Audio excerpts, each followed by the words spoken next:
Rebonjour à toutes et à tous, les amis, on se retrouve pour la review de Monday Night Raw du 11 décembre 2023 et donc c'est la troisième fois que je fais cette tentative, peut-être la dernière chance c'était rien. Ce qui est certain c'est que pour ouvrir le champ, on a une promo de Mil Uso qui était du top pas mal du tout et ensuite après donc on a eu le droit au match entre donc Drew McIntyre et Main Event Uso. C'était quand même plutôt intéressant et où la WWE nous a fait un banger and stronger, donc un match vraiment qui était sur les chapeaux de roue, mais qui aurait pu être, excusez-moi l'expression bien meilleure, mais qui a été quand même assez bon, donc je vais pas critiquer la WWE dans ce qu'ils vont faire, mais bon, on sait bien que je sais ce qui est fait, donc on va voir les prochaines semaines ce qu'elle va faire. Enfin bref, McIntyre s'impose. Ensuite, après, donc, on a eu une petite promo avec la présence donc, du Judgment Day. Donc, le Judgment Day qui a bien évidemment. Et, voilà, qui a bien évidemment revenu sur l'événement la semaine passée et elle s'est retrouvée dans un match face à Maxime Dubry de la Academy. Ici, Maxime Dubry est une bonne catcheuse, j'en sais rien. Ce qui est certain, c'est que la WWE a fait un mine adversaire de Paco, excusez-moi l'expression, à Ripley qui, vaut, qui mérite des adversaires largement meilleurs que ça. Donc je trouve ça quand même assez dommage de voir ce style de compétitrice pas respecté par la WWE. C'est dommage parce que je pense que la WWE pourrait respecter un petit peu plus sa championne féminine d'Euro, même si elle est présente, etc. Même si Maxime Debré la provoque, faites pas un match, pas moi, faites un dance-off, j'en sais rien moi, un truc comme ça serait quand même beaucoup plus amusant que de nous mettre un match qui a duré moins de 2 minutes. Franchement, Rhea Ripley, elle est à son meilleur cette année, c'est pour moi la meilleure heal. Elle va même remporter ce match avec une clever leaf sur Maxime Debris. Donc c'est logique en fait que Rhea Ripley soit parmi les meilleures catcheuses. Donc on va bien voir si elle peut être sur les devants de la scène. Donc on va voir ce qui va se passer dans les prochaines semaines avec Rhea Ripley qui avait un face à face ensuite avec Ivy Knight. Ça promet pour la suite parce que je vois bien le truc arrivé au Rumble ou pas bon, un match entre les deux en tout cas. Donc suite après on a eu la signature officielle du Best in the World CM Punk du côté de Raw, donc c'était cool, assez intéressant que CM Punk signe à Raw étant donné qu'il vient de revenir et que bon Randy Orton lui du côté de SmackDown s'est imposé, donc c'est quand même bien dommageable que il fasse en sorte de faire des choses comme ça, mais bon, je pense que tout simplement CM Punk est parmi les meilleurs catcheurs actuellement à la WWE, donc on va bien voir ce qui va se passer dans les prochaines semaines. Est-ce que je peux faire en sorte que CM Punk gagne le Royal Rumble? J'en suis pas certain du tout. On va bien voir dans les prochaines semaines ce qu'ils vont faire avec CM Punk, donc on verra bien. Mais pour le moment, il a eu une confrontation avec Seth freaking Rollins, le champion du monde poids lourd. Après s'être annoncé dans le Royal Rumble match, ça paraît tout à fait logique que CM Punk donc s'annonce dans ce match, quoi. Même si je pense que la WWE aurait pu faire autrement.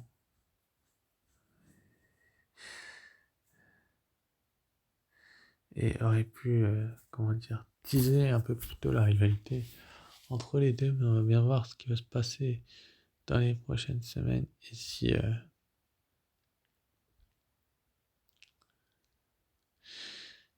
WWE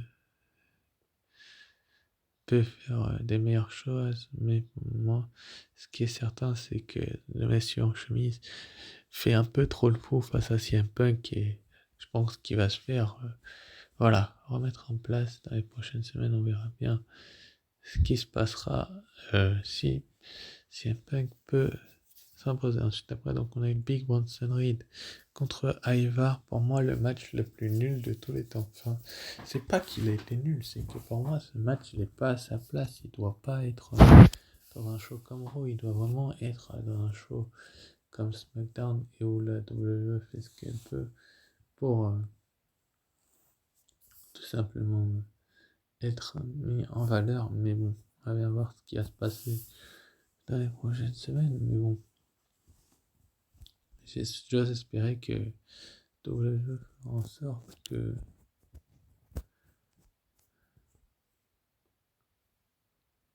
qu'il n'y ait plus de match entre ces deux-là parce que franchement c'est trop abusif et c'est trop forcé que de mettre ces deux-là en confrontation chaque semaine. Donc on va bien voir si la WWE fait ce qu'elle peut pour tout simplement s'imposer. Donc on verra bien ce qui se passera à la WWE.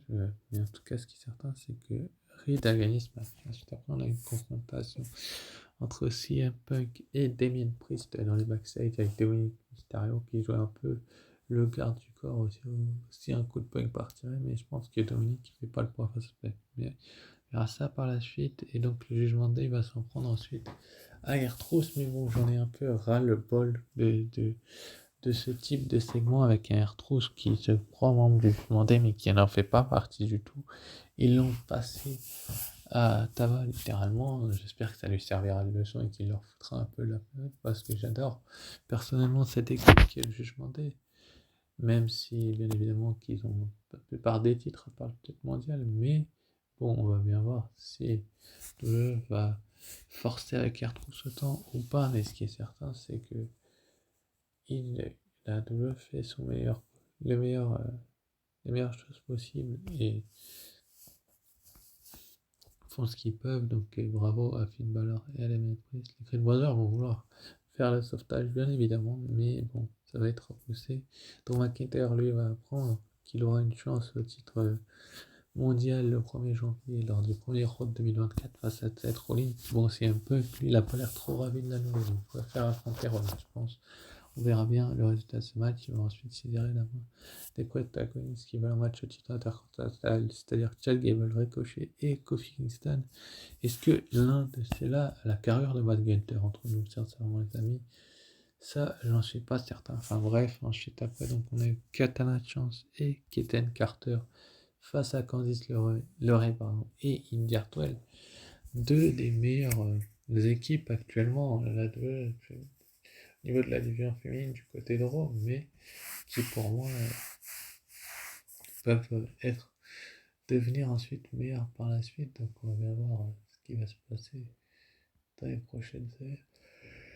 Est-ce que c'est vrai, c'est douloureux de faire tout son possible pour être tout simplement mis en valeur comme ça, mais bon. Je trouve que Katana Chance et Keten Carter sont deux des meilleures lutteuses actuellement à la WWE, qu'ils pourront faire beaucoup mieux dans les prochaines semaines.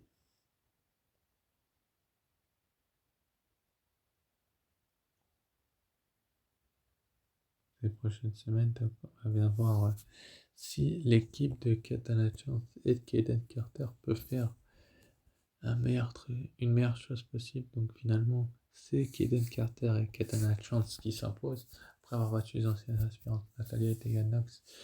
Elles battent cette fois-ci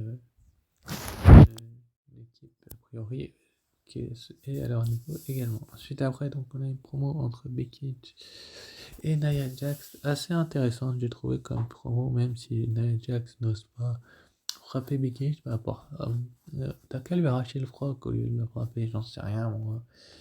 Mais en tout cas, les choses qui sont certaines, c'est que Becky Lynch et Nia Jax vont se retrouver dans un match dans quelques temps, c'est certain. C'est quasiment une certitude que cela va arriver. Peut-être pas tout de suite, mais bon, on va bien voir quand, mais rapidement, je pense. Ce qui est certain, c'est que Nia Jax ne fera pas Becky Lynch, elle ne voudra pas un petit peu la recadrer Elle qui a battu Zoe Stark et Shayna Baszler ces 2 dernières semaines dans des matchs à sa portée, mais là, face à une Becky, ça sera pas du tout la même chose, donc on va bien voir ce qui va se passer dans les prochaines semaines pour Nia Jax, My Hall, donc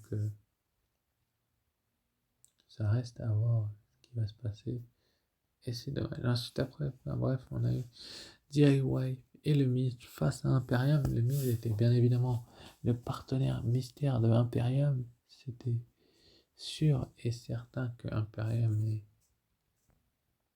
était pour moi l'une des meilleures, la meilleure équipe actuellement à la WWE, donc Johnny Gargano et Tommaso Ciampa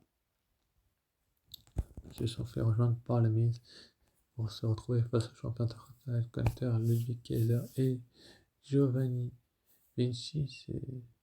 C'est c'est un match que j'aurais pu trouver bien meilleur si la WWE l'aurait fait il y a de cela quelques semaines, mais bon, c'est comme ça, c'est la WWE, pardon, on va bien voir dans les prochaines semaines ce qui va se passer, comment ça va pouvoir se dérouler, mais bon, pour le moment, ce qui est certain, c'est que la victoire de l'équipe du Miz était quasiment inévitable. Le fait que le Miz voulait une autre chance au titre intercontinental de Gunther, qui va voir, mais ça sera sa dernière apparemment. S'il perd, il aura plus de chance face à Gunther. Ça promet de voir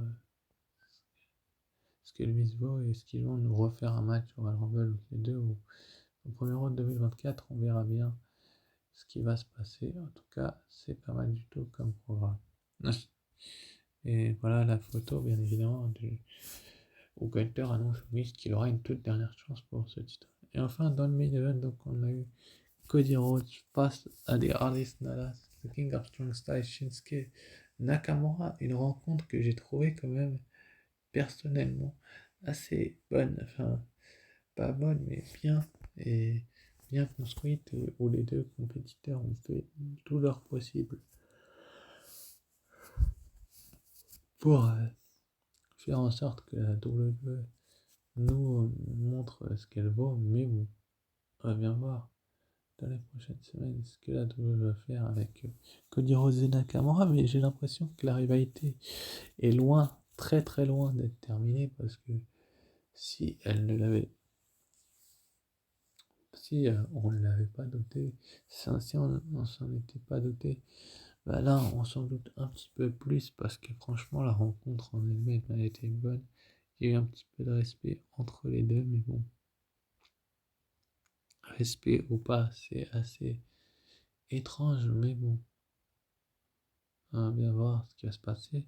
Donc finalement Nakamura va perdre le match par disqualification suite à un miss envoyé à Cody Rhodes, et puis il va revenir lui faire un Kinshasa. Donc je pense que la réalité est loin d'être finie. Annoncé donc pour la semaine prochaine, donc on aura les Creed Brothers face au Judgment Day, donc Finn Balor et Senior Money avec Damien Priest. Donc les titres par équipe seront remis en jeu dans le prochain Raw de lundi prochain, donc on va bien voir qui est l'équipe va repartir avec les titres. Pareil pour les femmes, donc Piper Niven et Chelsea Green face à Katana Chance et Kaden Carter. Pour moi, je sais pas si on va avoir des changements de titre étant donné qu'on est en fin d'année, mais ça sera quand même assez étonnant. Mais bon, on va bien voir. Bon, pour la note du show, c'est un 16/20. Je vous dis ciao, bye et à très vite pour une nouvelle vidéo.